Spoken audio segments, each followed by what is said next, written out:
والطرف التاني بدأ يخسر الحرب الإعلامية، وده أكتر وقت نقدر نهزمهم ونضعفهم فيه عشان الأطفال دي تحلم وتحقق حلمها. أنا بحلم إن كل الأسرى المحبوسين يطلعوا. أنا بحلم يرجع أبوي. أنا بحلم يفتح الطريق. أنا بحلم إنه يرجع أخوي يعيش. جد بحلم إنه أخوي يرجع يعيش.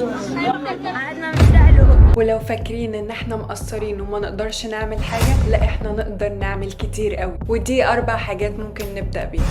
ما تستهونوش بيه، ده اكبر واقوى سلاح، ربنا بس اللي قادر ينصره. وما تقولوش هي جت عليا، هي جت عليه. ماكدونالدز في يوم واحد خسرت كتير، وفي فروع كمان بدأت تطلع تصريحات، ومنهم كمان اللي اتبرع لغزة.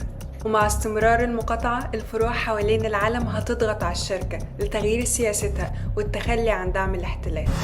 اخواتنا في فلسطين محتاجين مواد غذائية وطبية. دور على منافذ موثوقة في البلد اللي انت فيها زي الهلال الأحمر ومنظمات الإغاثة، وتبرع باللي تقدر عليه.